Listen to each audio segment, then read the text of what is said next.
Hey, Clayton, why are there so many rules in Leviticus? It feels like a lot, especially when God doesn't actually need them, and eventually most of them will go away.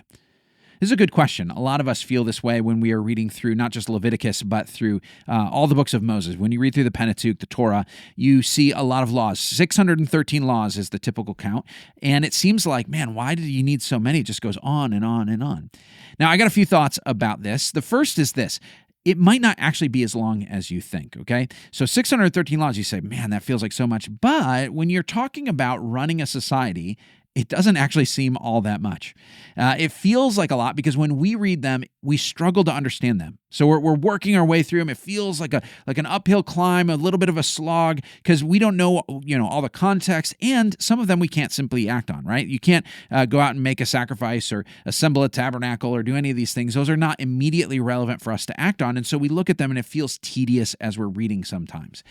But then I look back and I say, okay, in my Bible, Leviticus is 27 pages long, my physical Bible. And I think, man, 27 pages is an instruction book that long, that's a lot, right? But then I remember my grill, okay, the grill that I cook on in my backyard, it came with an assembly manual that was 32 pages long and a user manual that was 41 pages long, which means I have longer instructions for how to use my grill than I do the book of Leviticus. I also like to play strategy games, so I like games that are kind of involved. So some games are simple; you can put all the rules on the lid of the box. But most modern games, they come with rule books that have quite a bit of detail in them.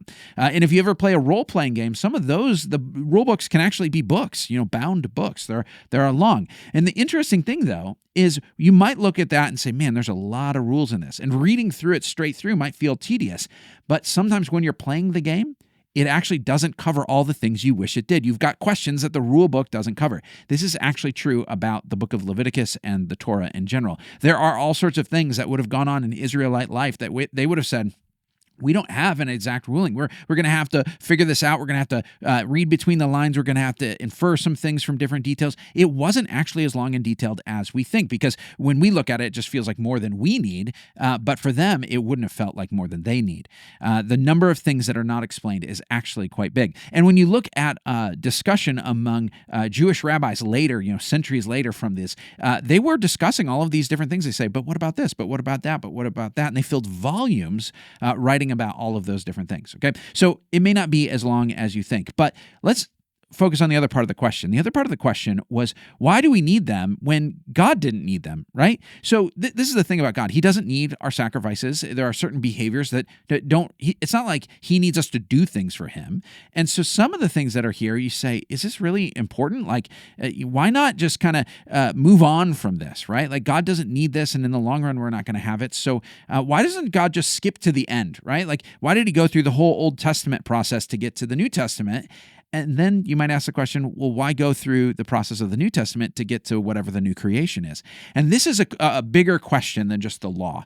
This is a question that a lot of people ask to say, why does God extend the story, right? Like, why does he take thousands of years to carry out what he's doing? Why does he take all this time, generations after generations, to get to where he wants the world to go?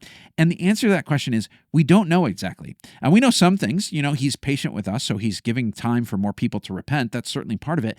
But the big picture, we don't know why God said, I'm going to do it this way, rather than just skipping to the final state. It just seems like this. God likes to tell an unfolding story in which we participate. You think about that. How did the story begin in the book of Genesis? It began with God making a world that was not finished, right? There was a lot of potential in the world that was unrealized, and instead of making it in its final state where it's going to end up, he created creatures that would partner with him to turn the world into something he wanted. And that seems to just be the way God likes to work. He likes to partner with people to make things unfold, to do it together, and it seems like he likes good stories, okay? If you just skip to the end of a series and say, well, what happens on the last page? It's not quite as satisfying as going on the journey with them, right? If you read the Wikipedia article summarizing the end of a movie, it might be interesting, but it's not the same as watching the movie or reading through a long book series. You can get the spoilers, but to enjoy it, you kind of got to go on the journey, right?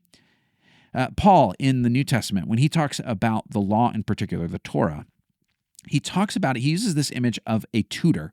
He talks about someone who comes alongside a child when they're young and trains them up. And he says, the people of God were a lot like that child, right? God said, I want to train you up to become who I want you to be. And so he gave them the law. He said, I'm going to give you these rules. I'm going to give you these regulations and instruction that's here. And over the course of your history as a people, this is going to teach you how to relate to me and form you into the kind of people you need to be. Just like a tutor who is walking alongside a child saying, I'm going to teach you, math and reading and your manners and how to interact with people and all sorts of stuff, right? Like this is how a tutor in the ancient world would work. He's saying this is what the law was like for God's people. And so the natural extent of the analogy is, what happens when the child is grown up? Well, they might not still need the tutor directly, but that doesn't mean that the things that they learned from the tutor or the skills that they got, the postures that they learned from that, don't still stick with them. It's not that they throw it out completely. It means that now that they've moved on, they actually take with them all the things that came before. So we look at the law and we say, well, it's all going to go away, right? Like we don't need this on forever. We're not always going to have the tabernacle. We're not always going to have the sacrifices. And so why do we need to go there? Well, it's because it taught God's people certain things that actually stick with us, that are still a part of God's people to today. But then you ask the question, but God doesn't need these things, right? You especially think about the stuff in Leviticus. He doesn't need us to give him food. He doesn't need any food, right? He says, the cattle on 1,000 hills are mine. If I was hungry, I wouldn't tell you because I could provide for my own needs if that were the case. He doesn't need us to offer, rituals in a certain building wearing certain clothes. Those are not things that God intrinsically needs. So why would he require them of us? Well, it's not because they're what God needs, but it's because it's what we need.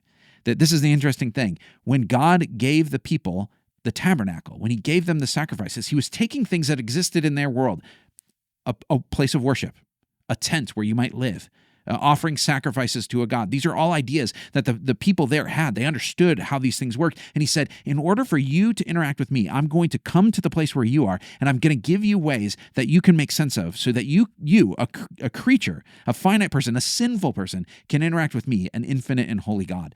And so these things were not God saying, I desperately want these things. He was saying, no, I desperately want to be with you, and I know you need these things to make me accessible. And it's interesting that the people who read those laws, those 613 laws, all the things that we look at and say, man, there are so many of these. You know how they reacted? They did not react by saying, oh my gosh, all these things we've got to do. The way they reacted was by writing worship songs. They wrote songs of praise saying, God, you are so good to give us these laws. You are so good to make us this kind of people, to teach us and instruct us in this way. All the other nations around us, they're going to look at us and say, man, we're so jealous that your God gave you such good and wise laws. They thought these things were a gift. And so anytime we read them and we're saying, man, this is such a drag. I'm not saying when you find it difficult. I just mean when you start to say, why do we need all this stuff? We should check ourselves. And we should say, why is it that the first audience that got this thought, yes, God, you have been so good. Thank you for giving us your law. Thanks for listening. If you've got your own questions, email questions@BibleSavvy.com. Like and subscribe to catch our regular episodes every Monday on the Bible Savvy Podcast.